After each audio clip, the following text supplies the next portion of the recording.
camera with my toe. Forgive me, I don't have the proper equipment yet. That's why the lighting's absolutely shocking as well. Maybe we can sort that a bit. Oh, okay. Down to the main point. Happiness is attained once a person knows, accepts and loves who they are. And this is why success is often mistakenly synonymized with happiness. So people fail to execute through and beyond the nasty. Because they interchange failure with sadness. So they turn around at the initial sight of failure. What most people admit to realise is that every ginormous failure is at least a tiny win. Because in life, when we learn, we win, right? So with every mishap, there's a purpose. And to see and benefit from the purpose, one must attain a significantly high, positive and optimistic outlook on life. Above all evil. Lately I have been lost and wandering. I'd half given up on my A-levels in favour of blogging success in order to pursue what I'd found as my main purpose in life, inspiring and motivating others. At this point, I was the most confident, most positive, focused and determined I had ever felt in my entire life. Whoever's just texted me, see you later. With equilibrium across all boards. All boards except one. A-levels. When the realisation suddenly hit that my exams were actually suddenly approaching, I promised myself and my parents and my teachers that I would drop out of blogging for a while. To just finish and box them off. You know what they say. You need a fallback, they say. But that's not where it started. In fact, for most, that's exactly where it would have ended. Not for me. Definitely, most certainly, not for me. I had searched long and hard across all sorts of sports, hobbies, crafts, skills, everything, just to find my main purpose staring me right in the face. My mindset. From, well, pretty much the womb really, I had been a writer, fascinated by words and their hair-raising, life-changing, endless array of abilities. Deeply in love with metaphors and design as well, illustrating and designing my own magazine articles and poems and so on and so on. Would you believe it? I actually wrote a poem that came in the top 12 of the country, winning me the opportunity to attend Westminster Abbey with the Queen. And then in year 8 I was put in set 2 for English, and at that moment in time, there and then, I made it my mission to come out with 2 English A stars in year 11. And that's exactly what I went and did. I've always known that there's more to life than average. I've always known that I am entirely capable of absolutely anything that I set my mind to. Since the very first time I watched the Cinderella story as a little girl, I have lived and breathed by the saying, never let the fear of striking out keep you from playing the game. I take my dreams 110% seriously, and with that, I am sincerely and immensely grateful to live with OCD. Believe me, it is, has, and always will be a challenge and a half. But it sure as hell has proven to me the most incredible lesson. That if it was easy, everyone would do it. If you think of it this way, my brain is capable of focusing so intensely on the irrelevant. So just imagine how unbelievably well it can focus on the important. Since my very first memorable and quite horrific mental breakdown in 2012, I have worked out and followed self-mediated, absolutely none the wiser workout plans. Having always been athletic, I found training my body an enjoyable release from the stress of the education system and puberty. I was never any good at biology, but I knew the GCSE PE guide inside out. And here, sparks my brand new 2017 July epitome. Training is just my release. It keeps me sane. It allows me to channel my OCD, NHS diagnosed, not the one that you probably recognise as rainbow coloured ordered pens and tidy bedroom, into something beautiful. Something quite rewarding. And something bloody remarkable. This training is merely a fraction of the entire circle that is a happy and healthy lifestyle. And if you now look closely with this knowledge, you notice that over exam period, I dropped lifestyle blogging, the thing that I loved, and focused primarily on fitness blogging, the thing I used as a release from poor mental health. And that right there is exactly why I bloody hate the oppressive, discriminative, cruel education system. Having just left high school with newfound knowledge from counselling of self-awareness, I realised that in order to live happily and successfully, I had to do what others didn't. I had to step out of my comfort zone. I had to believe in myself. And right there, we had the finding of Robbo's remix blog, August 2015. Although appearing confident, I most certainly was not. It was a vouch in the dark, and I was completely overwhelmed by the number of positive responses I actually received. So I then began college with the mission to up my self-confidence and build on it up to a level where I would feel confident vlogging. Here I am, baby! Because like I knew, and like everyone else told me, and like Liv Cook, freestyle footballer, reassured me, I had the content. It just needed to be in a format that people actually wanted. In order to appear confident, I had to pretend that my face full of severe acne didn't faze me. It did. Immensely. Christmas Day 2015, I didn't want to leave my house to go and see my own family because the sheer pain and embarrassment were that impacting. I did it though. I always did it. No matter whether I had a tear in my eye or a beaming grin on my face, I always did it. And yes, Robyn has taken me to the darkest places I have ever been in my life. I had suicidal thoughts. I hate to say it. But I pushed right on through and accelerated forward with newfound confidence and a brand new goal, having finished the course of Robyn. Clear skin was ticked off, but the side effects had left me feeling absolutely terrible about the shape and physical ability of my body.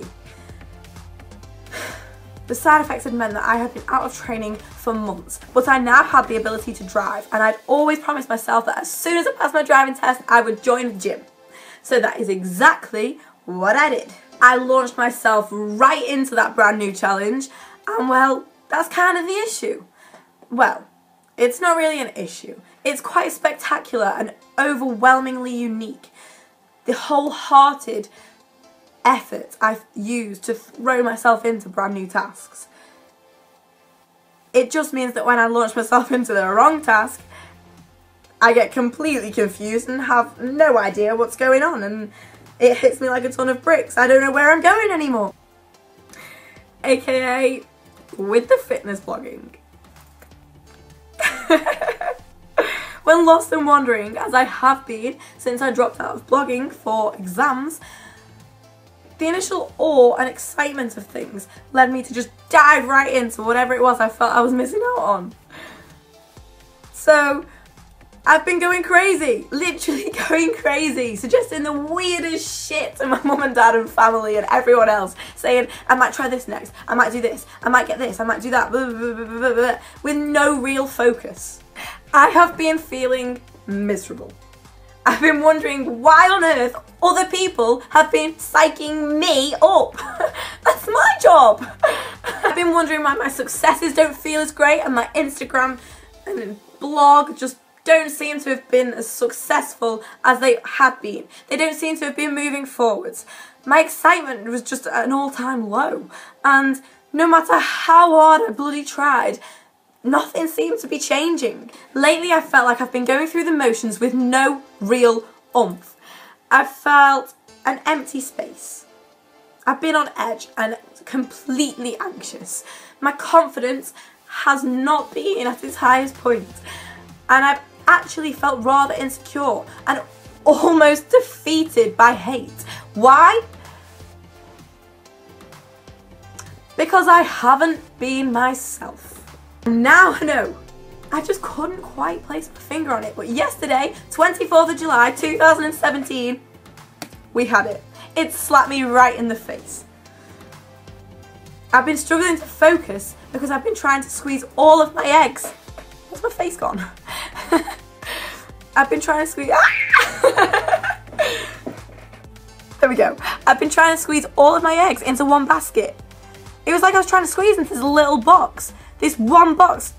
Fitness. I like to share my eggs out. I like balance, equality, optimum health, mental, physical, and social. And I like focus. There are so many limitations on the fitness blogger mainstream path that I have found myself on recently. And I now know for a fact that I have so much more to offer elsewhere. God forbid, I think fitness bloggers are absolutely brilliant, and I completely salute them for pursuing what they love and making it a success. Fitness blogging is not my primary forte.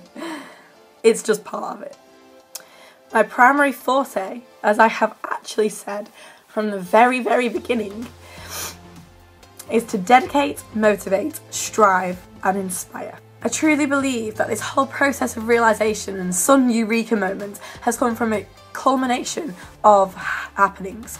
So taking myself out of the environment and system that I'd forced myself into, to Bulgaria for 12 days, away from everything that I knew and loved, that sparked the realisation. That made me question why I felt so heavily weighted down and dull when I had everything I wanted stood there right in front of me. I was finally free of the education system and away on holiday with the most incredible girl. Ellie, you're the bestest best friend ever. I have the best family. I have lifelong friends,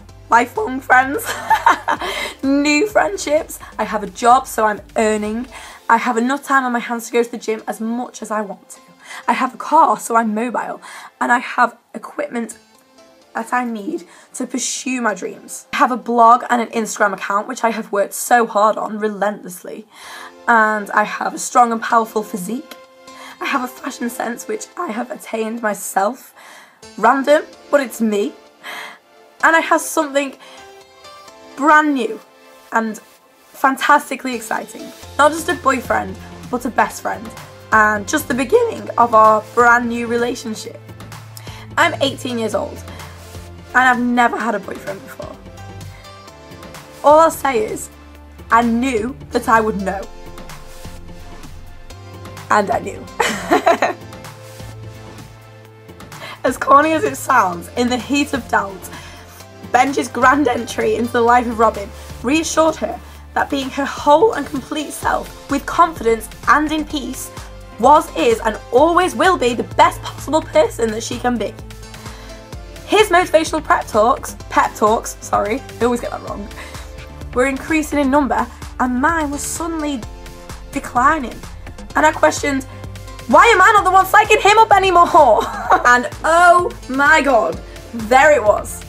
There it was! In plain English, black and white, as clear as friggin' day. I remember someone saying to me when my blog was rather new, it wouldn't surprise me if one day someone falls in love with you through your writing. Quite overwhelmed by the positive effect and true meaning behind that statement. It's more than its literal meaning. It prompted my realisation that the best way to attract the best, most suited, deepest and truest relationships into my life was to completely, wholly accept and love myself. And the same goes for happiness and success. Relationships are just one fraction of that complete circle. Josh Griffiths is, has and always will be one of my best friends because he relates to my mindset on such a level that my writing explores. Ellie Smethurst.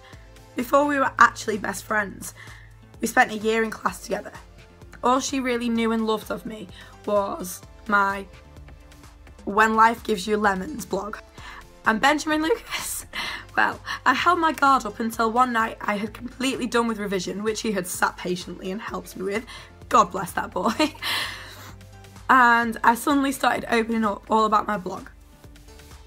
And let's just say, after that conversation, there was no going back. When I was wondering why I had everything and still felt something missing, that was writing. That was my blog. That was connecting, inspiring, motivating, sharing love with other individuals through the power of my mindset. That thing that was missing, that was my passion. I had to lose it to be sure of it, but now I'm sure of it. There is absolutely nothing holding me back. Nothing can stop me now. This is it. This is my life. This is my passion, and it is my wildest dream. And whether you like it or not, I am going to make my passion my success. And I hope to goodness that you have found or are soon to find your passion too. Because believe me, as soon as you do, you too will be unstoppable. I sincerely apologise for the absolutely crap quality of this video and the absolutely shocking lighting.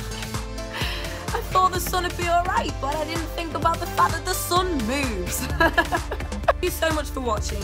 I know that it's been a long one and my videos won't all be this long. I have so much planned and I'm going to get a new camera. Hopefully I'll have my voice fully back soon because I have been ill.